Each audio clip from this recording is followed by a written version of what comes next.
ओम नमः शिवाय गुरवे सच्चिदानंदमूर्तये निष्प्रपंचाय शांताय निरालंबाय तेजसे।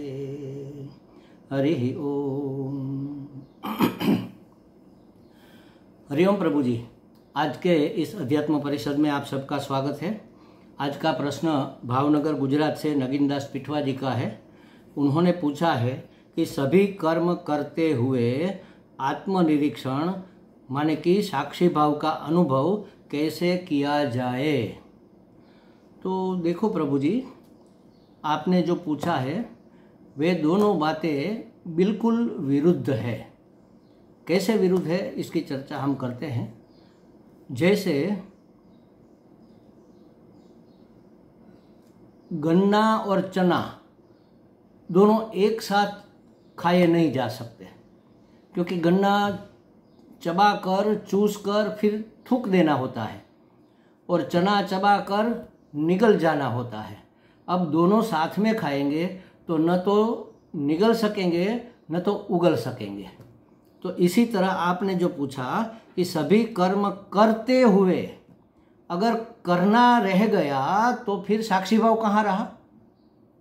तो ये करते हुए शब्द है, उसको पहले समझना होगा कि हमें करते हुए कुछ भी अनुभव नहीं हो सकता। सभी कर्म होते हुए, सभी कर्म हो रहे हैं, हम नहीं कर रहे। देखो, जब तक किसी भी क्रिया में अपना कर्तृत्व, मैं करता हूँ ऐसा अपना कर्तृत्व जब तक मिल नहीं जाता, शामिल नहीं हो जाता, इन्वॉल्व नहीं हो जाता, तब तक कोई भी कर्म नहीं है, क्रिया मात्र है, चेष्टा मात्र है, चाहे कुछ भी हो रहा हो। अर्जुन ने महाभारत के युद्ध में हजारों लाखों योद्धाओं को काट दिया, मार दिया, लेकिन फिर भी वह हत्यारा नहीं बना। क्यों? क्योंकि भगवान ने उसको समझा दिया था, वो समझ भी गया था कि निमित्त मात्र भव सव्यसाची, तुम्हें तो निमित्त मात्र बनना है, सब कुछ मेरा ही किया धरा है, ये सब मेरी योजना है, मेरी योजना के तुम एक साधन मात्र हो। तो हम कर्तापन अपना छोड़ दे कि मैं करता हूँ, मैं नहीं करता तो कैसे होता, मेरे सिवा कौन, ये सब जो अहंकार है हमारा कर्ता भाव का, वही हमारे आत्मानुभव में, हमारे साक्षी भाव के अनुभव में बाधक हो रहा है महाराज। तो सभी कर्म करते हुए इसको भूल जाना पड़ेगा। करना है ही नहीं कुछ, कोई भी कर्म हो रहा है, ईश्वर की योजना के अनुसार सब हो रहा है। हम खा रहे हैं, वह भी खाने वाला खा रहा है, हम देख रहे हैं। कौन खाने वाला है? ये शरीर को अपने अस्तित्व को टिकाए रखने के लिए भोजन की, आहार की आवश्यकता है।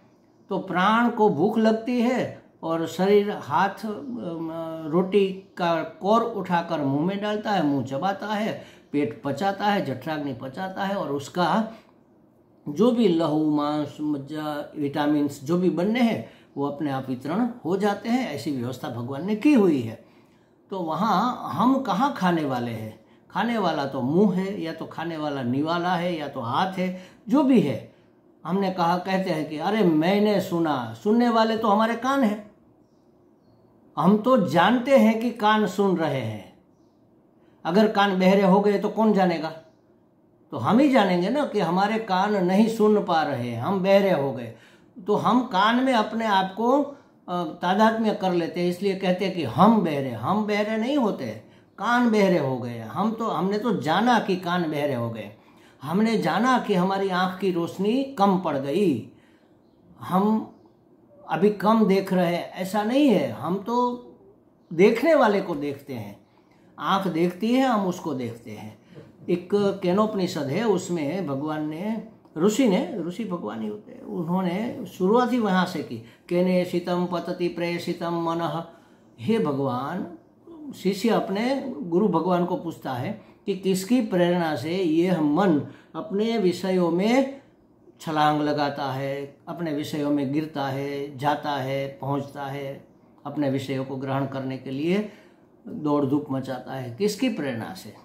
तो जो इंद्रियों को, मन को प्रेरणा देने वाला जो है, मतलब उसको सत्ता और स्फूर्ति देने वाला, वह तो मैं ही हूँ, वही आत्मा है। वह तो न कुछ करता है, प्रेरणा भी नहीं देता, वैसे माना जाता प्रेरणा देता है, बोला जाता है, लेकिन उसकी सन्निधि में सब प्रेरित होते हैं। क्या फूल खिलने के लिए सूर्य फूल खिलाता है? क्या सूर्य अंकुर उगाता है? लेकिन सूर्य के उगने से, सूर्य के अस्तित्व से, सूर्य की उपस्थिति में, सूर्य की सन्निधि में अंकुर निकलते हैं, फूल खिलते हैं, पंछी जागते हैं, लोग बाहर निकलते हैं, काम पर जाते हैं। सूर्य के आने मात्र से सूर्य किसी को कान पकड़कर उठाता नहीं, चलो भाई उठो, तुम्हारी नौकरी का समय हो गया। अरे चलो भाई कल ही खिल जाओ, तुम्हारा फूल बनने का समय हो गया। पंछी को नहीं जगाते, चलो चहचहाते हुए जाओ, अपना दाना चुगो। उसकी उपस्थिति मात्र में सब होता है। तो उसी तरह हम आत्म चैतन्य है, अनंत आत्मा है, परमात्मा है, जीवात्मा, जो भी समझो, अंतर्यामी हमारे अंदर जो बैठा है वही हम है। तो अंतर्यामी के रूप में अवस्थित हो जाने से हम साक्षी बन सकते हैं। जो भी हो रहा है उसको मात्र देखना है और जानना है। वह देखता है और जानता है, और देखना और जानना दोनों मिलकर जो बनता है उसको कहते हैं साक्षी। तो अगर हम अपने कर्तापन को छोड़ दे, सभी कर्म करते हुए नहीं, सभी कर्म होते हुए हम आत्मनिरीक्षण कर सकते हैं। आत्मनिरीक्षण, यहाँ आत्मा का शब्द आत्मा नहीं है।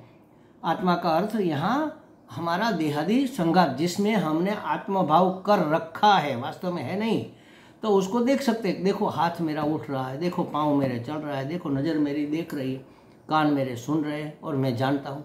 जैसे समझो कि अभी मैं बोल रहा हूँ ना, तो आप सब सुन रहे हैं। तो किसने कहा आप सुन रहे हैं? अंदर आपके बैठकर जो जानता है कि आप सुन रहे हैं, वह जो जानता है वह आप हो। जो सुनता है वह कान है, वह आप नहीं हो। लेकिन क्या कहते हैं हम? मैं सुन रहा हूँ। हम क्या कहेंगे? मैं बोल रहा हूँ। मैं बोल नहीं रहा, मेरी जबान, मेरी जिह्वा, मेरी वाक, मेरी वाणी बोल रही है, और उसको बोलते हुए मैं जान रहा हूँ। बस यह भाव अगर दृढ़ कर लिया जाए तो आप साक्षी का अनुभव कर सकते हो। इसी का नाम आत्मनिरीक्षण है।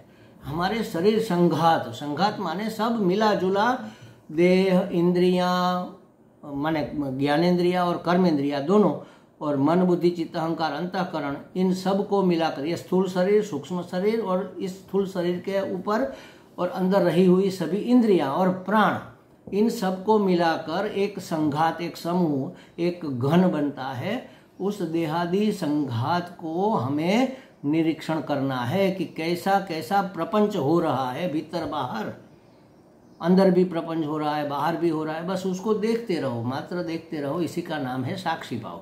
सुख आया, हम सुखी नहीं हो गए, सुख तो आएगा, अनुकूलता होगी, लेकिन हमारे शरीर को सुख हो रहा है, हमारे शरीर को सुविधा हो रही है, हमारे मन को रेस्ट मिल रहा है, मनोरंजन मिल रहा है, ये इसको जानना मात्र है। सुखी नहीं हो जाना है। जिसको सुखी होना है हो जाए। सुख दुख तो प्राण के धर्म है, प्राण सुखी हो जाए, शांत हो जाए, प्रसन्न हो जाए, मन प्रसन्न हो जाए, ठीक है, उसको होने दो। आप देखो मात्र। दुख आया तो दुखी हमें नहीं होना है, जिसको दुखी होना है वह हो जाए, हम तो देखते रहे मात्र। अगर आप देखते रहोगे तो दुख रहेगा नहीं। दुख आएगा लेकिन आपको दुखी नहीं कर पाएगा, क्योंकि आपने सुख दुख भोगने वाले मन से अपना तादात्म्य नहीं किया है, तो आप साक्षी हो गए। बस यही है साक्षी। ये बहुत ऊंची चीज़ है हमारा साक्षी भाव। तो उसका साक्षी की साधना वो तो बहुत महत्वपूर्ण है और करनी ही पड़ेगी, करनी ही चाहिए। उसके बगैर आपकी परम में गति नहीं होगी। साक्षी भाव से ही शुरू करेंगे। माने क्या? कर्ता भाव छोड़ना, बस यही है साक्षी भाव। कर्ता भाव छोड़ दिया, जो हो रहा है उसको देखो। एक महात्मा वृंदावन के शरणानंद जी महाराज थे, उसका एक बहुत सुंदर विधान है। मुझे तो वह गोल्डन सेंटेंस लगता है। मेरे जीवन में तो उस वाक्य ने बहुत बड़ा रोल निभाया है। आपको भी बता देता हूँ, आप लिख कर रख लो। और आपके टेबल पर ही लिख कर रखो। होने में प्रसन्न और करने में सावधान। कुछ भी करने में सावधान रहो। क्या सावधानी रखनी है कि मैं कर रहा हूं ऐसा भाव न उठ जाए, मैं कर रहा हूं ऐसी वृत्ति न बन जाए। करने में सावधान। दूसरी सावधानी ये रखनी है कि मेरा ऐसा करने से या तो मेरे द्वारा ऐसा होने से किसी को कोई असुविधा, किसी को कोई कष्ट, किसी को कोई पीड़ा, किसी की हिंसा तो नहीं होगी। बस ये देखना है कि हमारे कारण किसी और को संकट न हो, और दूसरा उसमें मेरा कोई कर्ता भाव न रहे, मैं कर रहा हूँ ऐसा अहंकार न रहे। तो करने में सावधान और होने में प्रसन्न। जो हो रहा है ईश्वर की योजना के अनुसार स्वीकार करोगे तभी तो प्रसन्नता बनी रहेगी। वरना कहेंगे अरे हमारे साथ ऐसा क्यों हो रहा है, सबको तो ये मिल रहा है, मुझे ही क्यों नहीं मिल रहा, सबको ये सुविधा है, मेरे पास ही क्यों नहीं है, सबके बच्चे कितने होशियार है, मेरा ही क्यों ये लवा ऐसा निकला बेवकूफ़।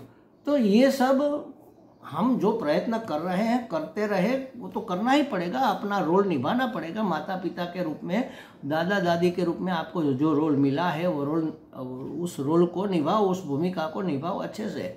लेकिन जो हो रहा है उसमें प्रसन्न रहो, उसका स्वीकार करेंगे तभी प्रसन्नता बनी रहेगी। अगर किसी व्यक्ति, वस्तु, पदार्थ, परिस्थिति से कोई अपेक्षा रखेंगे तो स्वीकार नहीं होगा। अरे हमने तो ऐसा नहीं सोचा था, ऐसा होना नहीं चाहिए था, तो आपकी अपेक्षा थी, वही तो आपको दुखी कर रही है। जो हो रहा है ठीक, जहाँ हो रहा है ठीक, क्योंकि ईश्वर की योजना है। जिस तरह हो रहा है ठीक, क्योंकि ईश्वर की इच्छा है। उसकी इच्छा के बगैर पत्ता भी नहीं हिलता। स्वीकार कर लो तो होने में प्रसन्न हो जाओगे, करने में सावधान रहो। बस हो गए महाराज आप साक्षी। आप जीवन मुक्ति के करीब पहुंच गए। अब जो पुरानी वासना और संस्कार और विषय की संग्रह वृत्ति है उसका धीरे धीरे निरसन करते हुए अंतःकरण शुद्ध करोगे तो आप जीवन मुक्त भी हो सकते हो। तो सभी कर्म करते हुए की जगह हम ऐसा कहेंगे कि सभी कर्म होते हुए आत्मनिरीक्षण या साक्षी भाव का अनुभव किया जा सकता है। होने में प्रसन्न, करने में सावधान, बस यही है साक्षी भाव। हमें लगता है नगीन दास जी को कुछ स्पष्टता हो गई होगी। हरि ओम।